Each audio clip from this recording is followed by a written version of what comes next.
Good morning, কেমন আছো সবাই? আশা করছি সবাই ভালো আছো। আমিও আছি মোটামুটি বেশ ভালোই না, শরীরটা খুব একটা ভালো নেই। বাড়ির থেকেই একটু ঠান্ডা ঠান্ডা লেগেছে, তারপরে আরও ট্রেনে যখন এসেছি হাওয়া ঠাওয়া লেগে প্রচণ্ড গলা ব্যথা, সর্দি, শরীরটা খুব একটা ভালো নেই। তো এই যে ঘুম থেকে উঠলাম এইমাত্র, এখন বাজে 11:30। আর এখানে তো মানে বোঝার উপায় নেই, দিন না রাত, সকাল না বিকাল। ওই জন্য ঘুম থেকে উঠতে অনেকটা বেলা হয়ে গেছে। এই মোটামুটি 11:30টার সময় ঘুম থেকে উঠলাম। আর ছেলেরা এখনও ঘুমায়নি, ওঠেনি, ওই যে এখনও শুয়ে আছে, ডাকছি কিন্তু কিছুতেই আর উঠছে না। তো এখন চাটা করবো, কিন্তু কিছুতেই আর ওরা উঠছে না। তো ওই জন্য ওরা উঠলে চাটা করবো। আর কালকে এসে কোনো ভিডিও আর কি করিনি, কারণ শরীরটা এতটাই খারাপ ছিল। আর এসে ওই স্নান, খাওয়া দাওয়া, রান্নাবান্না এসব করতেই আর শরীরটাও খুব একটা ভালো ছিল না, এই জন্য কালকে আর ভিডিও করিনি।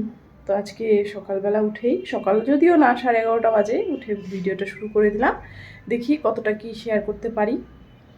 তো দেখতে থাকো, সঙ্গে থাকো। চলে আসলাম রান্নাঘরে। এখন একটু গরম জল করবো, প্রথমে একটু গরম জল করবো, কারণ এমনিতেই আমার গলাটা প্রচণ্ড ব্যথা। তার মধ্যে যদি ঠান্ডা জল খাই তাহলে আর উপায় নেই। ওই জন্য এখন একটু চা করবো, আগে গরম জল করবো।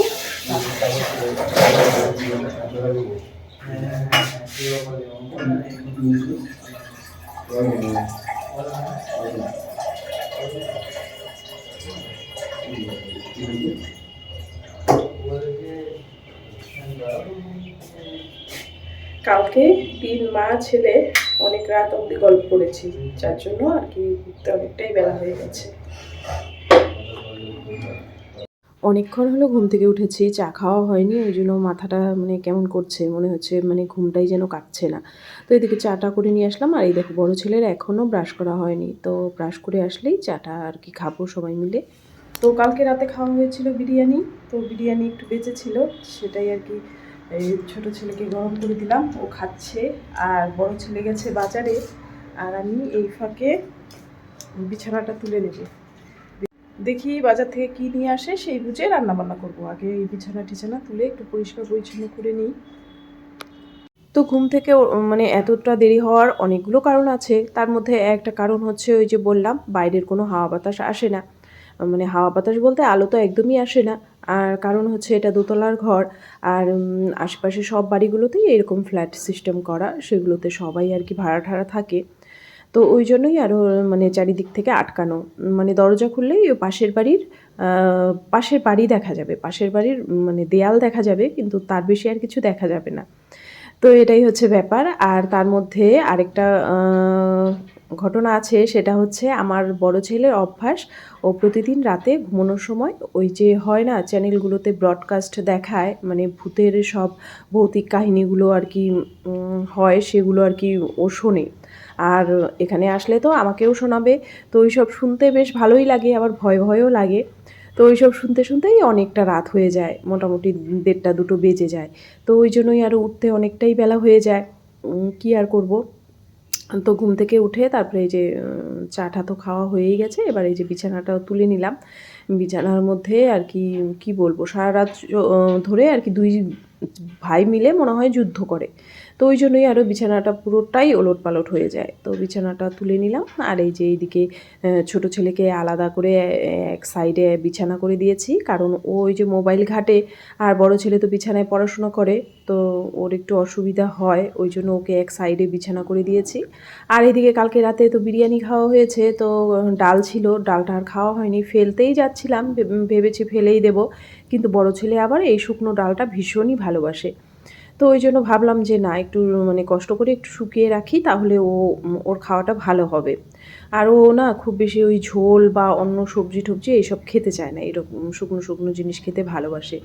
আর এইদিকে বড় ছেলে তো বাজার থেকে চলে এসেছে, নিয়ে এসেছে চিংড়ি মাছ। অবশ্য বাজারে গিয়ে আমাকে ফোন করেছিল, বললো এরকম বড় চিংড়ি মাছ উঠেছে, আনবে কি না। তা আমি বললাম নিয়ে আয়, কারণ অন্য মাছ তো খাবে না, আর এই চিংড়ি মাছটা হলে 2 ছেলেই খাবে।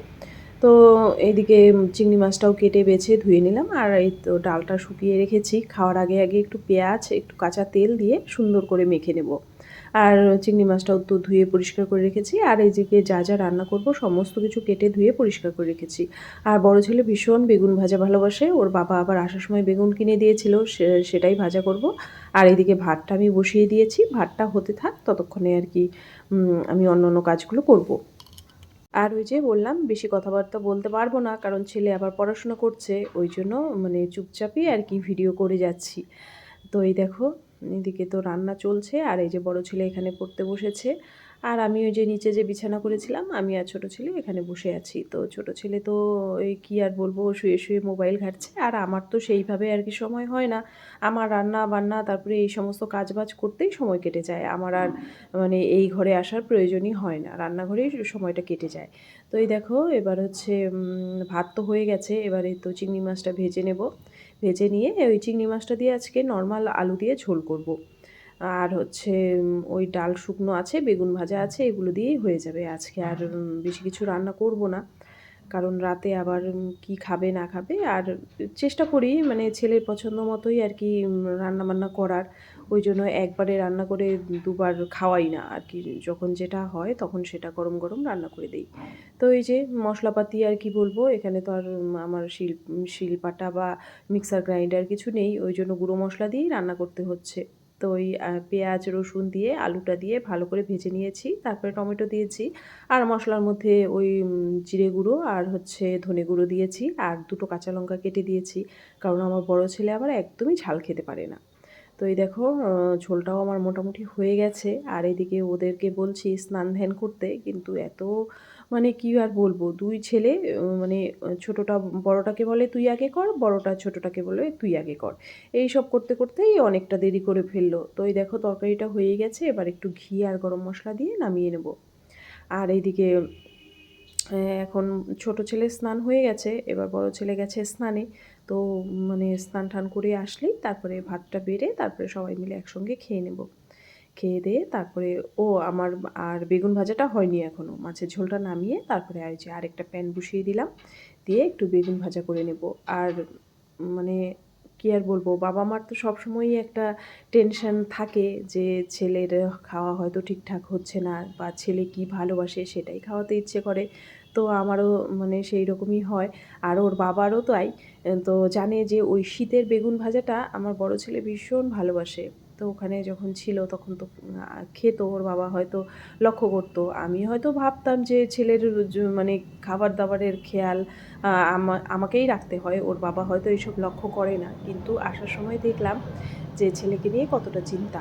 তো বেগুন ভাজা ভালোবাসে, ওই জন্য বেগুন এনে দিয়েছে, তারপরে পোলাও ভালোবাসে ওই জন্য গোবিন্দভোগ চাল, কাজু, কিশমিশ সমস্ত কিছুই কিন্তু এনে দিয়েছে গুছিয়ে গুছিয়ে ওর বাবা, আমাকে কিন্তু কিছুই বলতে হয়নি। আর এই দেখো এই যে ডাল সেদ্ধটা মেখে নিয়েছি পেঁয়াজ আর কাঁচা তেল দিয়ে, আর এই যে বেগুন ভাজা, আর হচ্ছে এখানে ওই মাছের ঝোলটা হয়ে গেছে। এবার খাবার দাবারগুলো নিয়ে সোজা ওই ঘরে চলে যাব, গিয়ে একবারে তিনজনে বসে খেয়ে নেব। তো এই দেখো খাবার দাবারগুলো নিয়ে চলে এসেছি, এখন এই যে বিছানাটাতেই বসবে, কারণ এই বিছানাতে আমরা ঘুমাই না। তো দুই ছেলে ওখানেই বসবে, আর আমি এখানে আর কি একটা বেড কভার পেতে বসে নিলাম। তো এবার ছেলেদেরকে খাবার দিয়ে দেব। আর হচ্ছে কি বলবো, গরমকাল হলে অতটা অসুবিধা হতো না, কিন্তু যেহেতু শীতকাল, ওই শুধু মেঝের মধ্যে বসা যায় না, প্রচণ্ড ঠান্ডা। আর এমনিতেও তো মানে কি বলবো, বাইরের আলো বাতাস খুব একটা আসে না, ওই জন্য একটু ঠান্ডা। তারপরে তো আবার ওই যে টাইলসের মেঝে হলে তো আরও প্রচুরই ঠান্ডা হয়। তো এইবার ওই যে ভাতটা বেড়ে নিচ্ছি, আর বড় ছেলে এই যে আসবো করতে করতে এখনও নামছে না। ওই পরীক্ষা এসে গেছে, একটু পড়াশোনাতে ব্যস্ত হয়ে পড়েছে। তো আমি অবশ্য সকালবেলায় স্নান করে নিয়েছি, এখানে আর খুব একটা দেরি ঠেরি করি না, মানে সকালবেলা আর সেইভাবে জামাকাপড় চেঞ্জ করি না, কারণ সকালবেলা উঠে ওই একবারে বাথরুমে গিয়ে তো একবারে স্নানটা সেরে ফেলি, এমনিতেও ঠান্ডার দিন। আর একটু মানে দেরি করলেই অনেকটাই দেরি হয়ে যায়। আর ওইদিকে ক্যামেরাটা চলছিল, তো ছেলে লক্ষ্য করেনি, ছেলে খেতে বসেছিল, আমি বললাম যে আর কি বন্ধ কর, মোবাইলটা বন্ধ করে তারপরে আয়। তো এবার আর কি সবাই মিলে খাওয়া দাওয়াটা করে নেব। আজকের ভিডিওটা আমি এখানেই শেষ করছি, টাটা।